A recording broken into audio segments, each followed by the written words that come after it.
आज world food safety day है। इस अवसर पर हमने खाद्य सुरक्षा की प्रक्रिया पर मुख्य खाद्य सुरक्षा अधिकारी देवेंद्र दुबे से खास बातचीत की है, जिसमें उन्होंने बताया कि खाद्य पदार्थों में होने वाली मिलावट को लेकर किस तरह से जांच की जाती है।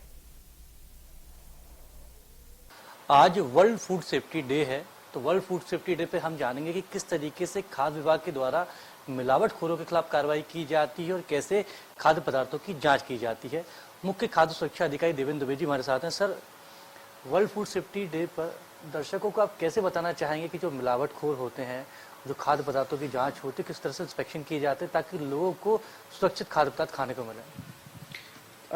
देखिए, खाद्य सुरक्षा और मानक अधिनियम से गवर्न होता है। हमारा जो कानून है खाद्य सुरक्षा और मानक अधिनियम है। और इंस्पेक्शंस के दो तीन तरीके हो सकते हैं। जैसे हम रैंडम इंस्पेक्शंस कर सकते हैं। दूसरा, भारत सरकार का एक पोर्टल है फॉस्कोस जो पोर्टल है उसमें हमें इंस्पेक्शंस अलॉट होते हैं। तीसरा, शिकायतों के माध्यम से हम इंस्पेक्शंस कर सकते हैं और इंस्पेक्शंस रेगुलर चलते हैं। ये जो तीनों चीज़ों को मिलाकर हमें हमारे पास काम करने के लिए दिन भर बहुत सारे प्रीमाइसेस होते हैं जहाँ पे हम इंस्पेक्शन करते हैं।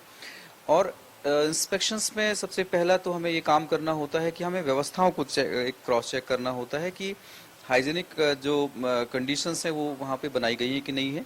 और साथ में फूड आर्टिकल जो वहाँ पर बेचे जा रहे हैं या फिर वहाँ पे मैन्युफैक्चर किए जा रहे हैं उनकी क्वालिटी कैसी है, ये टेस्ट करवाने के लिए हम वहाँ पे सैंपल्स लेते हैं और लेबोरेटरीज में भेजते हैं।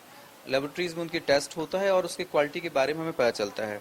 अगर हमें ये पता चलता है कि उसकी क्वालिटी खराब है, सब स्टैंडर्ड है या अनसेफ है, यानी स्वास्थ्य के लिए हानिकारक इस तरह का ऐसा पाया जाता है, तो ऐसे जो दुकानदार होते हैं या निर्माता होते हैं उनके खिलाफ हम प्रकरण लगाते हैं जिसमें जुर्माना होते हैं या फिर इवन कारावास तक का उसमें दंड का प्रावधान है।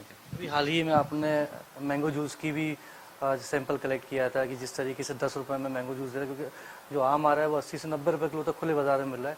तो सर, और इसके अलावा कौन कौन जैसे आलू को लेकर आपने किया था स्टेशन में जो खराब आलू के समोसे बनवा रहे थे?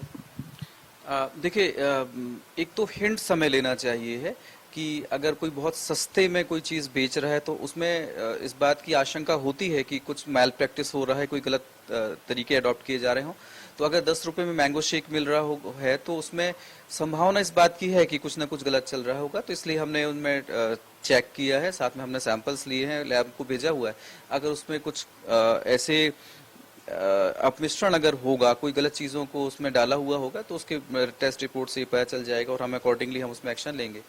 और ये बहुत बार होता है कि हम सबसे पहले मैंने यही कहा था कि हम इंस्पेक्शन पे जाते हैं तो हाइजीन को लेकर जो कॉम्प्रोमाइज होता है वो हमें दिखाई देता है।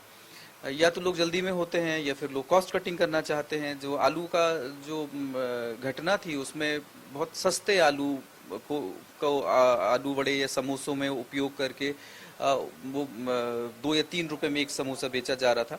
तो ये है प्रॉफिट मेकिंग, कॉस्ट कटिंग, उन सबसे प्रॉब्लम होती है। और हमारे इंस्पेक्शंस में ये एक बहुत बेसिक बात होती है कि हम इंग्रेडिएंट्स को भी चेक करते हैं, उन चीज़ों को रखने का, स्टोर करने की क्या व्यवस्थाएं हैं उनको भी चेक करते हैं, बनाने की प्रक्रिया क्या है उसको भी देखते हैं और फाइनल प्रोडक्ट क्या बनता है, किस तरह की उसकी क्वालिटी है उनको भी चेक करते हैं। तो कुल मिलाकर एक थॉरो एग्जामिनेशन किसी भी एक मैन्युफैक्चरिंग यूनिट का या किचन का हम हर एक इंस्पेक्शन में करते हैं। ये तो थे हमारे साथ मुख्य खाद्य सुरक्षा अधिकारी देवेंद्र दुबे, जो कि बता रहे थे वर्ल्ड फूड सेफ्टी डे के अवसर पर कि अगर सस्ते में खाना मिल रहा है, सस्ते में किसी तरह का जूस मिल रहा है, तो आप इस बात को समझिए कि आपके स्वास्थ्य के साथ खिलवाड़ की जा रही है। और जो भी ऐसा कर रहा है उसकी शिकायत पहुंचाइए ताकि जो वो बेच रहा है उसके नमूने की जाँच की जाए। अगर वो नमूने में फेल निकलता है उसके खिलाफ कार्रवाई भी की जाए। इंडिया न्यूज़ के लिए कैमरा पर्सन वर्मा के साथ वैभव गुप्ता।